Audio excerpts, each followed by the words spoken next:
everyone. You love the music, now be a part of the movement. Press Play is building a home for artists and fans just like you, and now you can help shape it.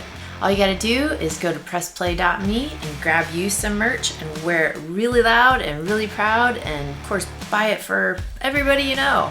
And know that you're helping musicians and music stay real, independent, and alive. And here's something really special. You can send a personal message to the artist of your choice. If we've done an interview with them, you have an opportunity to write them a note. You can write them a small message, or you can write them a whole letter, and it will go directly to them. Just click the link on any of our interviews, write from the heart, and let your voice be heard. So tune in, rock with us, and press play. Get the gear, send the love. Music lives when the fans do. Everybody, welcome to FM 2.0 Press Play Conversations. I am the Don. With me is the lovely Tina, CEO of Press Play. We'll get into Press Play in a minute. But Michael Weikath is here, guitarist from Helloween. First, I want to say hi, Michael. Thank you for taking time out of your life to be with us. Hi there, you are Don and Tina. I want to say, you've been with the band since its formation, 84. Yeah. Right? Yeah, even though there was like an older whatever before that the Kai Hansen had done with the more or less same lineup. But then ever since it was called Helloween, I'm there, yeah. So, right. So with Helloween, so did you think you'd still be writing and playing in a band when you formed the band? Did you think, oh, we'll be doing this so many years later? Yeah, well, we're sure been hoping for that. I mean, when we started out, it was just like very important. I mean, we had rehearsals each and every day, except for Sundays when we would get drunk. And the other days we were rehearsing. We were like really keen on the record contract and good distribution and stuff, all the technical stuff. I mean, there was a band, like English-German band called Lucifer's Friend, and they had a bad distribution, and they were kind of like the German Queen. I mean, all you could expect from a band at that time, they were doing, but, they didn't get proper distribution, so you would never find the records anywhere, right? And so we were thinking, like, what do we got to do in order to not let the same thing happen to us, right? And so we're pretty tight about things. Yeah. So when we're still here, I mean, that's just making us proud and everything, but we were kind of counting on some larger career, if possible. I mean, we were just guys from Hamburg playing guitar and doing heavy metal. But yeah, we were kind of fixated on that, yeah.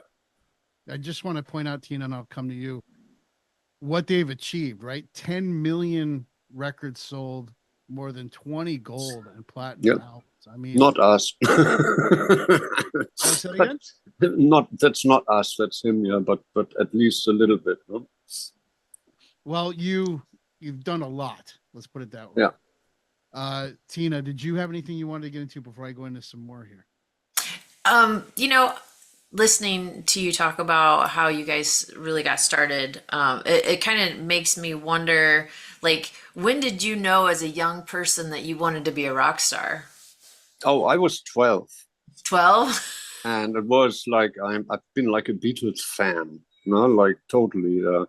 She Loves You and the other stuff they were doing later. The White album I wouldn't get because it was so white and looked so aristocratic. I thought I may not understand the music on it. So I kept that for last, going like, oh, whatever that may be, And the other albums after 66, I thought they went insane. These are not the freaking Beatles. I mean, there's some madmen going like, ah! and whatever. And I was like, yeah, and they got distorted guitars, and I loved that shit. Mm-hmm. I said, I want to have a distorted guitar as well. I mean, sounding as expensive as what they had on the record. I was like, how do you do that sound? Right. You must have got that when you heard Helter Skelter. So exactly. Was your mother impressed with your guitar playing at 12? Did you get a guitar? Like, yeah, she would have supported me in finding instruments. They were giving me a plastic saxophone. They were giving me like a melodica, harmonica, whatever. they were giving me a plastic piano, but none of that would fit. I mean, I was looking for a guitar, obviously, something you can carry around, do your melodies with. And yeah, I got like a mediocre acoustic guitar for Christmas in '74. And then I was obliged to have lessons, right? Because she said, I mean, I know you're gonna leave that bit, somewhere in the corner, not caring about it. So you need to take lessons. So I went like once a week for a year. And then I said, I want to buy an electric guitar. I want to play with the pick. I don't want to do this classical stuff.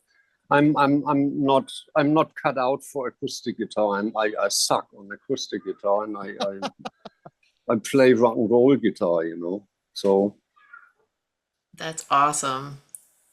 Okay, back to you, Don. I'm more of like I like the little personal stories, like how you actually came to be a rock star, and like I like can give you plenty of that. because I'll tell you, you guys have a really cool, big, like I really love big 80s sound, and you guys really know how to do that. It's fantastic. Yep. Also, Malice comes to mind. I mean, when we heard that Malice in the Beginning album for the first time, we were like, wow, we want to sound like this, right? Yeah. Yeah. Pretty good. Michael Wagner doing the mix of demos and other Michael recordings. Wagner. Yeah, he did that on Malice. And actually, when you take a look at that track that's called Savior of the World on this very new record, that's very Malice inspired. I mean, sound-wise and like vocal-wise and everything. And so there we are. There we back full circle, right? Michael really seemed to gravitate toward German, like Klaus from Scorpions. He worked with closely. What about him? He's gravitating where? and Dokken, when we had Don Dokken on, he told the story of. He's been doing the demos of the Scorps when he couldn't sing because he had like a vocal cord operation stuff. And the Dokken was singing on the Scorpions demos. Yes, it's incredible how it all connects. Well, with you, when we talked about Helter Skelter there, but I wanted to talk about the new record because we could always go back into the past, but the new is what we're all about. And I will tell you, there is a track on here that blew me away the moment I heard it. Which is? And that'll be A Little Is a Little Too Much. Oh, okay. Yeah, there you go. And sounds a lot like Whitesnake, I think. I mean, I always think like when he goes in the bridge, then I always go like, fool for your loving no more, or something. You know what I thought when I heard it? That Ronnie James Dio was in the studio with you guys. That's no. We only had a few shows in Spain. The spirit of Ronnie was with you, is what it felt like. It just has that great and a little that Alice Cooper vibe. Interesting interpretation, and some of Whitesnake vibe with like the guitar sound and stuff. Very Whitesnake '87 reminiscent, I thought, when it comes to commercial tracks, right? Which is this one, and yeah, there you go. Interesting. Yes. And that's the thing is, this leads into, what we're seeing now with AI and AI taking over and in a way, like it's starting to seep its way in here. But the real stuff like here, I bring up that track because it's melodic. It's got hooks. It's powerful. You could say commercial, but to me, when you talk the Beatles, right? This is what I get why we love the Beatles so much. It had all that melodic undertones in it. And that's why I think it's a phenomenal track. But now with AI coming in trying to do it, do you ever think there'll be a time where a machine can replace the human element of songwriting? Maybe, probably. I don't know. It depends on the model of the underlying AI structure, even though I wouldn't guess that that's public for now yet. Even though I expect, in hidden corners of the DARPA or something along that way, that really thinks and knows what's great for melodies and people react or whatever. I mean, there's a thing that the Sasha just recently sent me. I can call that up quickly. I can tell you about it. It's called Drift Beyond the Flame. Don't know if you heard that. It's called Is the that Velvet... the one where it's an all AI band? Yes, Drift Beyond the Flame by Velvet Sundown. Yep, right? yep. It's the all AI band. Yes, there's and that's pretty close to what's good. Things like Brian Hyland, like Seal with a Kiss and stuff. Mm-hmm. You would think it's maybe the Hollies or somebody singing, right? And yeah, we're not far from that. I mean, would we mind as long as it's great? It's just that fans will not have to revere stars anymore. They can just push a button and say like, oh, this is stuff I love, and I don't have to hail anyone, and I don't have to aggrandize anyone. I can just listen to this for myself. There's no star involved. I don't have to follow a star who says something, right? But don't you think though that that's one of the part of the human experience is to have that human to look up to? Yes, it is. And then if you want to revere the person or not, it's a different thing. I mean, Elvis sure has been revered by his fans, right? Yes. Because he deserved it. And because he had that spiritual aspect and power in his voice that would unite millions and that would create something in the room when he was present and singing, right? So there's a difference to it whether you take AI and you would say like sing some like Tom Jones or Tony Christie or Elvis Presley and delight us, right? Yeah, that's a different thing. That's a different thing. But maybe they will make you pay by whatever means, Google Pay, Apple Pay, or whatever, and then the AI, can get some, I don't know, bit of your money for being so great and being so cute and being so beautiful. Think of like an AI personality that's really cute, and I just showing think some legs music or is something. kind of from the universe. It's kind of God-given, and I just, for me, the AI seems to obviously lack that. Of course, some would argue that AI was also created by the universe or God or whatever that is for you, but I don't know. I feel like, especially for musicians like yourself, I'm sure that there's a point in the evening where you sit down and something just comes in and you have no choice but then to get it out on your guitar or to write it down somehow. And I can't fathom that AI would ever take the place of that. No, but it stands to reason if there may be a point, where AI created music may make people cry. You wouldn't know. You wouldn't know when that point is reached. Then you got a problem. Good point. I'm trying to create songs that make people cry, of happiness, right? Mm-hmm. Not of boredom or sadness, but of happiness. And that's like a special quality to having to cry. Dual vocals in a band. Was that something you've always loved throughout the years, is the 2-part vocalist in a song? Because to me, I'm a harmony guy. Yep. And when you can even introduce that into heavy metal, it's even more beautiful.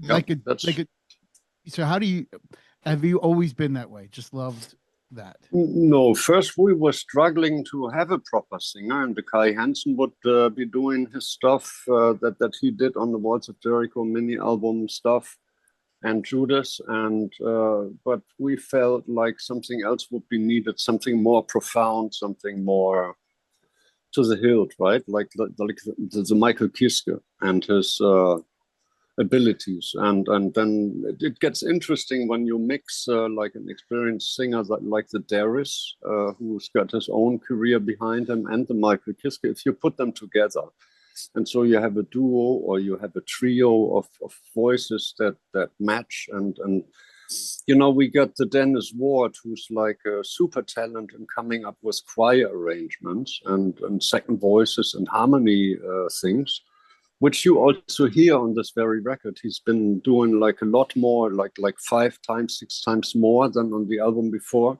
coming up with his vocal creations, right? And you also hear him on many recordings because he's been doing many of his vocal tracks for any track on this new record, right? And this is very important. You can beef up the value of one cantation of a song, amazingly to bounds you wouldn't expect, like Journey or something. That's what they basically did. I mean, they just optimized all the melodies with so many choir voices you can only think of that all work and that touch you inside, right? Wheel in the sky keeps on turning. Yes. That's nothing if you don't add all the choir voices. That's what we've done on this one. Well, the first single, This Is Tokyo. It's track 6, which is interesting when you look at an album. And I always know that bands put an album together for a reason. It's like a book. In order, right? You're very strategic about the order of songs. And that's why I always get mad when people want to shuffle an album when they first hear it. It's like, you don't understand. You never go to chapter 5 of a book. You got to start at 1. Well, you get to 6, and This Is Tokyo. Why did you feel like, or why as a band you felt like this is the single that should go out or should be the one everyone's introduced to on the new record? It is phenomenal. It's energetic. It's incredible. Yeah, it's like an appetizer, right? It's a typical Darius track. No one would be surprised listening to it, going like, "Oh yeah, that's typical Darius stuff. That's the way he does things."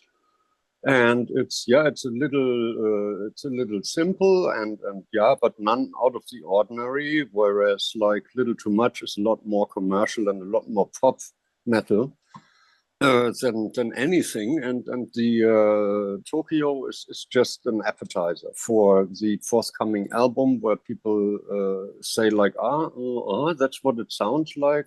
Can't wait to hear the rest and stuff. Then you get a bit more clear with that. And then Universe is going to be like a lyric video that's going to come right after, which is more on the edgy side of metal.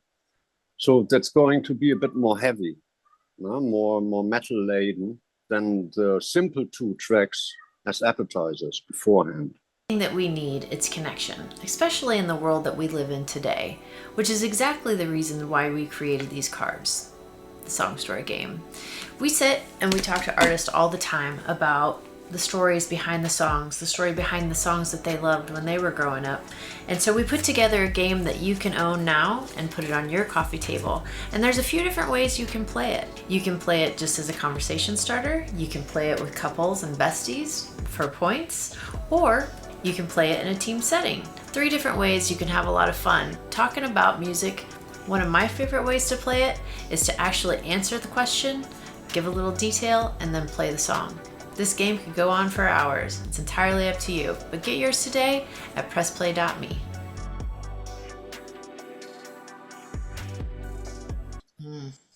To just stir up the attention a little bit.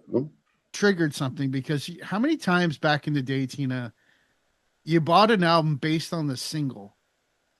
Right, you heard it on the radio. You're like, I'm gonna go buy the album, and then the rest of the album never sounded like that song. Yeah, and there were those bands who really sucked with the rest of the album, and only the single was usable for anything. Yeah, right. And then they repeated the freaking idea of the first single, and it was like a clone copy. And then you went, blah. Well, that's what I love what you said when Michael described it, and that's actually a great vision to say is. It's an appetizer to give people a taste of what this album's going to sound like. Right. Yeah. As opposed to what we dealt with growing up, where you're like, God damn it, this song sucks. Yep. It didn't really work out with a ton of CDs that have one song that's good. It's horrible. That's it. And even then, if it's really good, then it was worth buying the CD. Mm-hmm. The way I see things, I mean, there's so many hidden gems all around the music industry, that you've never heard of. And if it's just that one track I love, right, I say, okay, it was worth buying the CD. But we're talking different things here, like the commercialization of things during the 70s, how things were done, right? And then how you try to apply that old circle to what you're doing today with appetizers and stuff. So, because that's pretty similar. But for me, it was always like that. I mean, I learned from those stupid bands who did it that way, or maybe there were label managers behind it who said, okay, this is the single, we spare the other good tracks for the album after. Right. Mhm. And then it was like, yeah, skip the rest of the record. But I learned not to do this mistake later on if I'm a musician. Because I said, okay, you gotta have like amazing stuff, no fillers if possible, no filler on the album, just straight stuff. That's worth going for, right? And I mean, I think that's important in the quality of an album, not to have that old thinking. No? Are are you guys also aware or seeing where you're coming from your perspective that that old 80s sound that everybody used to love is starting to come back around? Like when you guys out when you're out on tour and you're doing all that kind of stuff, are people wanting to hear like your old stuff too? Like it seems Yeah, like the 80s sound is coming back, is what I'm saying. So I'm wondering if you as an artist and a band, are you guys kind of getting that feedback as well? I'm not so sure. It's more like the buildup of new generations finding access to that kind of music because of the parents or the grandparents. Mm-hmm. And I think that's basically why they go there. That's why you have huge rock festivals where Mm-hmm. people actually go by the hundreds of thousands. But why is that? It's because you don't have MTV in that form as it was anymore. And there's no forum, from what I know, on streaming stations where you can where you can satisfy your appetite for those things. No, I mean it's like new hard rock, whatever, and then there's some Scandinavian bands who are very very good, but you have to dig for them a little bit, right? Or at least you have to go to that station if it's on Apple Music. I don't know the equivalent of Spotify because I don't use it. It's German Deutsche Bank behind it, and they are just trying to bring people away from music rather than to the music. But whatever, and there's like these customized stations, right? And then you can listen to that stuff you're interested in, and then you're pretty much in an echo chamber, right? And the Mm-hmm. world around you is listening to rave or something, right? And so I'm not so sure if this type of music is going to be brought back to the public, because I think the makers who are doing the opposite, are pretty fine with themselves. Hmm. So I'm not so sure, and I don't want to doubt what you say, but it's like Where's the generations who are already infected with the 80s type, 70s type of rock music, Mhm. they enjoy it for themselves and they go there with their families. They travel to see a concert, right? Or if you want to go see a 38 special, you can, or you just have to go there. Yeah, I mean, we're definitely seeing a resurgence here in the US as far as 80s, 70s rock. They're Okay, and that's good. selling out everywhere, which brings me to my next question. Are you guys ever coming to the States to tour? Like, are you going to do that in your next? Yeah, next year. In fact, Really? I'm not obliged to tell you any more facts like about when exactly, but yeah, we're going to have some elevated club touring of the nicer clubs we haven't been to yet, but even the ones we had before were pretty good. So, I mean, I prefer that over like a full scale US tour in those concrete gray halls. No, so because like each and every club has its own atmosphere and possibly that their own particular fans who reside there, maybe. And so, yeah, that's always an honor to appear at those places. Then we're gonna have hopefully like the audiovisual LED show in Mm, addition to it, which is going to do something. No, I mean you're almost no one if you don't have that anymore. It seems. But fantastic. it's pretty good for supporting the music you're doing, visual impacts, Mhm. right? Yeah. I'm going to be looking forward to Yes. that. Do I get a In fact, backstage pass? or if that's ever issued to somebody like you, I don't know. Oh, That's but we incredible. can we Take can it. arrange for a photo pass or for like an after show pass or something or VIP. Awesome. Would you say, and then one of my final questions for you, obviously the new album, everybody needs to go get it in August, Giants and Monsters. We talked about a couple of tracks, but if you listen to the whole thing through, it has a flow all the way to Majestic, which is the perfect end chapter to the Right. album. But I wanted to ask you, getting back to Tokyo and touring, Do you find that Tokyo is the most rabid about metal music? If you look at any city or area in the world, May well be, even though you have the Brazilians and you Brazilians, have yes. gazillions of Brazilians, and you also got well the other towns in Japan, and you can also go to Indonesia and play some stadiums with that kind of music. But yeah, Tokyo, then you got Osaka, then you got the other towns. No, sorry for not mentioning, but it's just too many. I mean, No, whether no, it's not exactly Nagasaki, but the other towns, yeah, Fukuoka, whatever, you always go there and you have a way to play, possibly if you're good enough and they deem you trustworthy to come there and play them something. But for the next time round, it's going to be Osaka and Tokyo only. So you can compare it a little bit like Osaka is also a very big town, very colorful, very crazy. People run around with colored hair and stuff and attire. And Tokyo is a bit more gray, more like Frankfurt business district, right? But it's also like a very vivid town and like the biggest in the world for now. For now, I mean, it always changes with other cities, but for now, I heard Tokyo is really the largest town with inhabitants wise. And that's it. There you go. Then you go Tokyo, you go Osaka, and that will kind of conclude the tour we're gonna have there next year.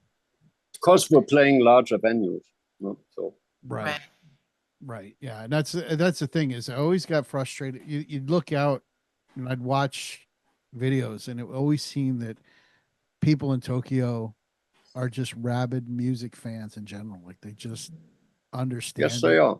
Yes, they are more so than any other people in the world, maybe, because it's not their culture. They have their own traditional music, which is not bad. I mean, they got good stuff, and but they are open to the Western way of things, right? And sometimes they fall for the wrong stars, but you know they come and do their shows, and then they're going to see what the people are like. And there's a big support for newcomers as well. So if there's like a happening new band or whatever, you can expect them to one time or the other appear in Japan somehow, do a show, do a live DVD or something. There you have it. I mean, they're rabid supporters of rock music, of music in general, be it jazz, rock, or pop, or anything. I mean, that's what they want because they have to work so hard their normal lives, and they need some dream sphere, you know, for their fantasies too. Yes, fantastic. I know you got to go. And he did it. That never happened to me. What's that, Tina? So it's been an honor spending time with you today. Yes, absolutely. Thank you so much, Michael. Be safe, and we'll see you in the States when you get here. You too. All the best. Where are you located? I'm in Tampa, Florida. All right. I'm in Indiana right now, but if you're in LA, I might meet you there. All right. Okay, good. May God protect you from floods and stuff and everything. Yeah. We don't want that. We add enough of it. Listen to a song that's not AI today. Yes. All right. Here we go. Thank you so much. Thanks, Michael. Bye-bye. Bye-bye. Bye-bye.